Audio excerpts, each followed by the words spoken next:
قرآن مجید میں مزید ارشاد ہوا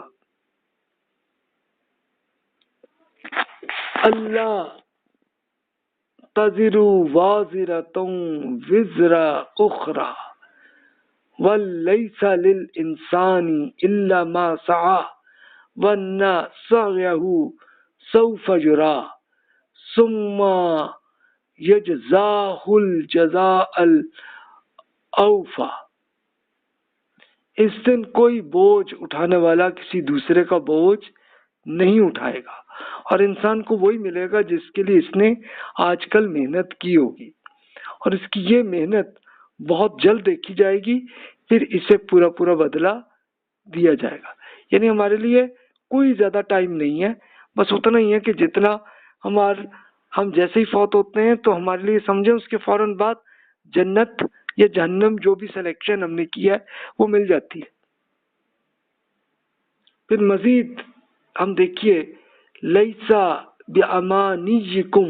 ولا امانی اہل الکتاب من یعمل سوءا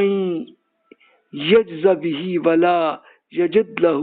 من دون اللہ ولیا ولا نصیرا۔ نہ آپ کی آرزوؤں سے کچھ ہونے کا ہے نہ اہل کتاب کی، جو کوئی برائی کرے گا اس کا بدلہ پائے گا، اور وہ اپنے لیے اللہ تعالیٰ کے مقابل کوئی کارساز اور مددگار نہیں پا سکیں گے۔ سورۃ البقرہ میں ارشاد ہے وَقَالُوا لَن تَمَسَّنَا النَّارُ إِلَّا أَيَّامًا مَعْدُودَةً قُلْ اتخذتم عند اللہ عہدا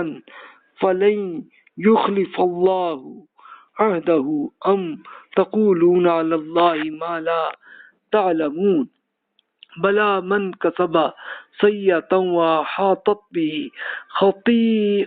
خطیئتہ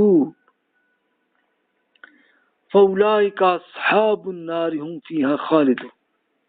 وہ کہتے ہیں کہ ان کو جہنم کی آگ نہیں چھوئے گی سوائے صرف گنتی کے چند دن کے۔ تو پوچھ لیجئے کہ آپ نے اللہ تعالیٰ کے پاس اس کے لیے کوئی معاہدہ کروا لیا کہ اللہ تعالیٰ اپنے معاہدے کی خلاف ورزی نہیں کرے گا، یا آپ اللہ تعالیٰ پر ایک ایسی تہمت باندھ رہے ہیں جس کے بارے میں آپ کو کچھ علم نہیں ہے؟ کیوں نہیں؟ جس نے کوئی برائی خرید لی اور اس کے گناہ نے اسے اپنے گھیرے میں لے لیا تو کنفرم وہی لوگ جہنم والے ہیں اور وہ اس میں ہمیشہ رہیں گے۔ اب دیکھیے قرآن پاک میں بھی اور رسول اللہ صلی اللہ علیہ وسلم کے اور حضرت عیسیٰ علیہ السلام کے ارشادات سے یہ کنفرم ہو گیا کہ جناب جو بھی ہم نے کرنا ہے اس کا فائنل رزلٹ آنا ہے، اور یہ جو گناہ ہم کر بیٹھے ہیں تو اس کے لیے اللہ تعالیٰ نے وہ بھی ہمیں بتا دیا راستہ کہ ابھی توبہ کر لیں تو وہ ڈیلیٹ ہو جاتا ہے۔ ادروائز یہ ہم اگر سمجھیں کہ نہیں جناب ہم جو بھی کرپشن کر لی، جو بھی ہم نے لوگوں سے فراڈ کر لیا تو پھر کوئی بات نہیں جناب شفاعت ہو جائے گی، جان چھوٹ جائے گی، تو اللہ تعالیٰ نے بتا دیا، رسول اللہ صلی اللہ علیہ وسلم نے بتا دیا کہ نہیں جناب وہ نہیں ہوگا، یہ گارنٹی بھی دے دی کہ نہیں جناب پھر تو یہ بھی کچھ احادیث میں ہمیں یہ بھی بتا دیا گیا کہ جناب ہم نے اگر کسی انسان کے ساتھ کچھ زیادتی کی ہے تو پھر ہمارے پاس اس وقت کا کیش نیکی ہوگی اور ہماری لائبلٹی ہوگی گناہ، تو ہمیں پھر اپنی نیکی اگلے کو دینی پڑے گی، تب اس سے معافی منگوانی پڑے گی۔ اور جو دوسروں اور اگر ہمارے پاس نیکیاں نہ ہوئی تو اس کے گناہ ہم پہ آ جائے گی رسپانسبلٹی، تو وہ پھر ان کے جوتے ہمیں کھانے پڑیں گے۔ تو اب دیکھ لیں بھائی سلیکشن ہماری ہے، ڈیسیژن ہمارا۔ مزید دیکھتے ہیں کچھ اور ارشادات۔ یوم یقوم الروح والملائکۃ صفا لا یتکلمون الا من اذن له الرحمن وقال صوابا۔ اب یہ دیکھیے کہ یہ وہی شفاعت کی بات ارشاد ہوئی کہ جس دن جبریل اور فرشتے صف بستہ کھڑے ہوں گے، کوئی بات نہیں کرے گا مگر جس کو رحمان اجازت دے اور وہ بالکل ٹھیک بات ہی کہے۔ یومئذ لا ينفع الشفاعۃ الا من اذن له الرحمن ورضی له قولا۔ اس دن شفاعت جو ہماری انٹرسیشن نفع نہ دے گی سوائے خدائے رحمان جس کو اجازت دے اور جس کے لیے کوئی بات کہنے کو پسند کرے. یعنی بہت سے لوگ یہ سوچتے ہیں کہ چلیں جی ہم وہ بزرگوں کی وہ جناب ہم ان کے لیے ہم بڑی کوئی ہم وہ کر رہے ہیں اور ان کے لیے کر رہے ہیں، یا رسول اللہ صلی اللہ علیہ وسلم کے لیے نعتیں کر رہے ہیں تو وہ ہماری شفاعت کر دیں گے. تو اللہ تعالیٰ نے بتا دیا نہیں جی، وہ اللہ تعالیٰ ہی جب کسی کو اجازت دے گا ہاں جی فلاں بندے کی آپ بات کر لیں تو اس کو کہو گے. تو اس سے ہمیں یہی پتہ چلتا ہے کہ جناب جس نے ہم نے اس کی ہماری نعتوں سے کچھ نہیں ہوگا بلکہ ہوگا اسی سے کہ جو ہمارا عمل ہوگا. تو اللہ تعالیٰ نے اگر ہمارے کوئی چھوٹے موٹے گناہ اس کو معاف کرنا ہے تو وہ کسی کو کہہ دیں گے کیا جی چلیں آپ ان کے لیے کہہ لیں، تو تب جا کے وہ ہمارا نجات تبھی ہوگی. اب رسول اللہ صلی اللہ علیہ وسلم کے ارشادات دیکھ لیجئے، یہ صحیح بخاری کی حدیث ہے کہ سیدنا ابو ہریرہ رضی اللہ عنہ کہتے ہیں کہ ایک موقع پہ رسول اللہ صلی اللہ علیہ وسلم ہمارے درمیان کھڑے ہوئے اور خیانت کے بارے میں، یہ خیانت کہتی کرپشن تھی، اس کے بارے میں گفتگو فرمائی اور آخرت کے نتائج کے اعتبار سے ایک غیر معمولی اہمیت کا حامل گناہ قرار دیا. آپ نے فرمایا کہ قیامت کے دن میں آپ میں سے کسی شخص کے اس حال میں ہرگز نہ مل سکیں کہ اس کی گردن پر کوئی بکری لدی ہوئی ہو اور وہ پکار رہی ہو، یا اس کی گردن پر کوئی گھوڑا لدا ہوا ہو اور وہ آواز دے رہا ہو. پھر وہ شخص کہے گا کہ اے اللہ کے رسول میری مدد فرمائیے، جس پر میں کہوں گا کہ اب رسول اللہ صلی اللہ علیہ وسلم فرمائیں گے کہ مجھے تمہارے معاملے میں اللہ تعالیٰ کی طرف سے کوئی اختیار نہیں، میں تو جو حق پہچاننا تھا تمہیں پہنچا چکا تھا. یا میں آپ میں سے کسی شخص سے اس حال میں ہرگز مل نہیں سکوں گا کہ جس کی گردن پر کوئی اونٹ لدا ہوا ہو اور وہ کچھ بتا رہا ہو. پھر وہ شخص کہے گا اے اللہ کے رسول میری مدد فرمائیے، جس پر میں کہوں گا کہ مجھے تمہارے معاملے میں اللہ کی طرف سے کوئی اختیار نہیں، میں تو جو حق پہنچانا تھا آپ کو پہنچا چکا ہوں. یا اس کی گردن پر کوئی ایسی شے ہو جو خاموش ہو.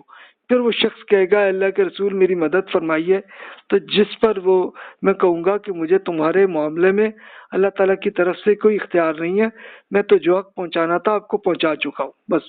بات ختم. یا اس کی گردن پر چمڑے کے ٹکڑے ہوں گے تو وہ شخص کہیں گے اللہ کے رسول میری مدد فرمائیے، تو میں یہی کہوں گا کہ میں تمہارے معاملات میں اللہ تعالیٰ کی طرف سے کوئی اختیار نہیں ہے، میں تو برحق پہنچانا تھا آپ کو پہنچا چکا تھا، بات ختم ہو گئی.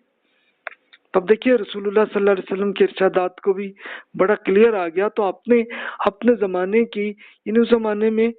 وزن کے حساب سے لوگ جانور کے حساب سے ہی کرتے تھے کہ چاہے تھوڑا گناہ ہی ہو، کوئی بکری جیسا ہی ہو یا کوئی اونٹ جیسا ہو یا گدھے جیسا ہو یا گھوڑے جیسا ہو یا کوئی اور چیز ہو، تو اس کے لیے اگر ہم شفاعت کے لیے جائیں گے بھی تو رسول اللہ صلی اللہ علیہ وسلم بتا دیں گے کہ نہیں جناب اس کے لیے کوئی اجازت نہیں ہے مجھے، تو آپ جائیے. تو ہم پھر اس وقت وہ جو نعتیں ہم کرتے رہے جو بھی کرتے رہے تو وہ سب ہمارے لیے رسول اللہ صلی اللہ علیہ وسلم شفاعت نہیں کریں گے. شفاعت کے لیے وہی ہوگا کہ جب جس کے لیے اللہ تعالیٰ ہی دیکھ لے گا، وہ فیصلہ کر لے گا کہ بندے کے جناب گناہ بہت ہلکے ہیں، تو اس کے لیے اللہ تعالیٰ پھر صرف اور صرف یہی ہوگا کہ وہ رسول اللہ صلی اللہ علیہ وسلم کو یا انبیاء کرام کو اس وقت کہہ لے گا ہاں جی آپ ان کے لیے آپ کہہ لیجیے، تو چلو ان کے بھی جو معاف کرنے تو وہ کر دے گا، جو اللہ تعالیٰ ہی ڈیسیژن دینا ہے. تو جناب اس لیے ہم نے جو کرپشن کی ہوئی ہے وہ معاف نہیں ہونی ہے، چاہے وہ چھوٹی رقم ہے، چاہے وہ کوئی چمڑے کے کوئی ٹکڑے ہوں، چاہے وہ کوئی اونٹ جتنی کوئی کروڑوں روپے کی چیز ہی ہو، تب بھی کوئی اس کی کوئی شفاعت نہیں ہوگی. تب یہ دیکھیے کہ وہی جو کوشچن میں نے آپ سے تھوڑی دیر پہلے عرض کیے تھے کہ جناب ہم چاہتے ہیں کہ ہم وزیر اعظم بن جائیں یا ہم مذہبی لیڈر بن جائیں اور لوگ ہمارے مرید بن جائیں اور پاؤں چومیں، تو کیا خیال ہے کوئی اچھی چیز ہے؟